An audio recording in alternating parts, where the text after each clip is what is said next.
My name is Valerie Knox. I play lead guitar in the Anti-Queens. I've been in the band since 2015.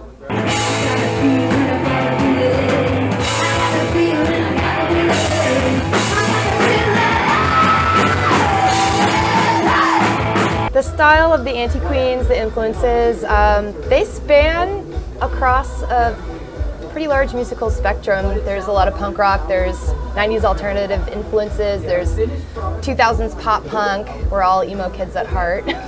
There's also, on my end, there's some classic rock, there's some thrash, there's some metal, with Zoe, our drummer, she's very versatile. She plays all kinds of genres. She plays in a country band, she plays in a pop kind of artist. She can do anything on the drums, and she looks like she has fun playing all of it, so I couldn't tell you which one are the influences. And our bass player Z kind of comes from folk, but also metal. She's got this crazy rock and roll kind of background musically there, so that's pretty sick. And Emily for years can confirm that's the 90s alternative, I think, is probably her favorite, but she loves her punk rock too. Like, there's a lot of punk rock influence, and I could start listing off bands, but we'd be here all day. As far as the writing goes, our two newest members haven't really had the opportunity to contribute yet, but we'll get there. I'm excited. So stay the fuck away from me.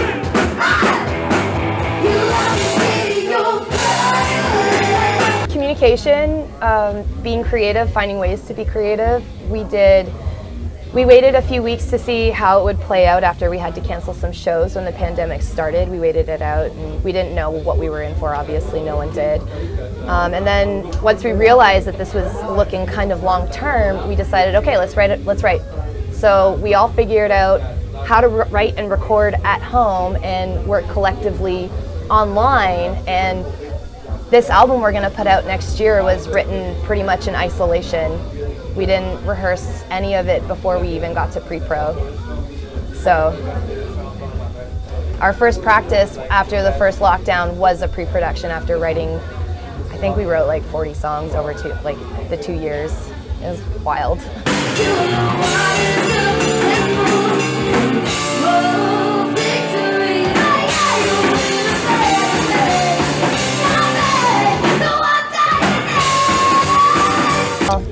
The pandemic was interesting because we had just found a new drummer at the time. Our previous drummer, 2 drummers ago, Dallas, who played on the first album, she ended up leaving the band early 2020.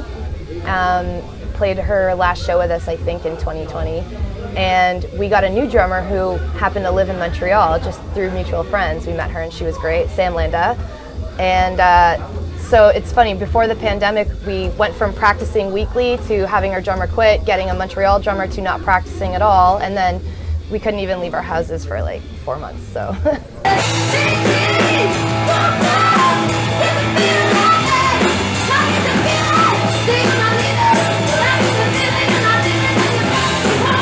It really doesn't feel complicated for us with members in different regions. I mean, I'm in the GTA, I'm not even in downtown Toronto. Emily lives 2 hours north of Toronto. Our drummer Zoe's in Hamilton, and as you said, Zanab is here in Montreal. It isn't really complicated. We just rely on everyone to show up and know their parts and take it seriously, and for the most part, that's how it's been. Everyone just, handles their shit. So we will practice though before large headlining shows. We practice before a tour run, but for the most part, because we have been playing so much, we haven't really even relied on the practicing, because the shows themselves just keep us on our toes. And we've played quite a bit this year with our 2 new members, and it's been pretty smooth.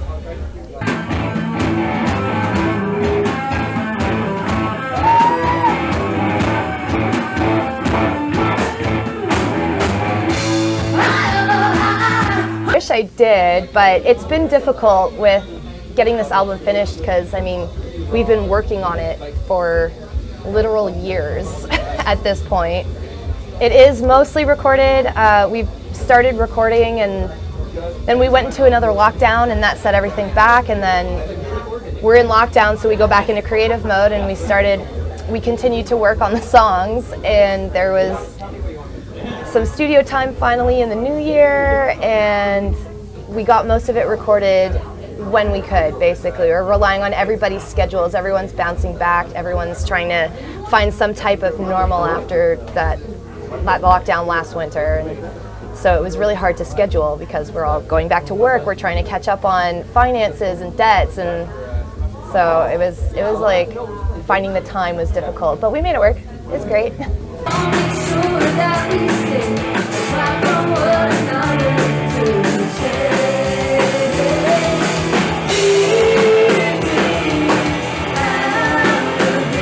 Well, we did a van tour throughout Germany.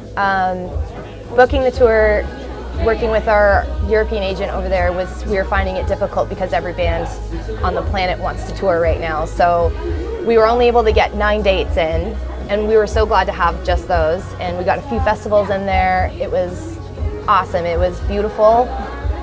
And yeah, it was a lot of fun. We had great turnouts, and the reception was awesome.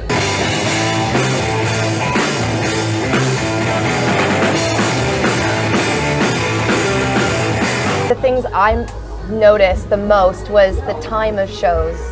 I noticed shows are earlier. The prices have gone up, but people are paying it. Shows, like I said, the shows are starting earlier, they're ending earlier. People are coming out. I can't speak to every band's experience coming out of a pandemic, but I've noticed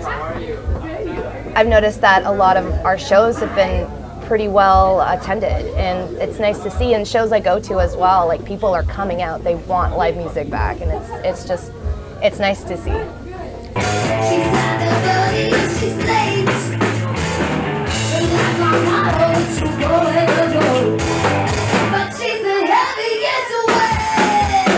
I mean, we are on the verge of playing our last couple shows of 2022.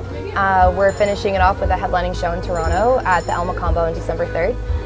And then from there, we're hopefully going to put these last finishing touches on the album. We're going to get it mixed, we're going to get it mastered, and we're going to come up with a release date. Hopefully we'll be able to announce soon, and just start focusing on rolling that out.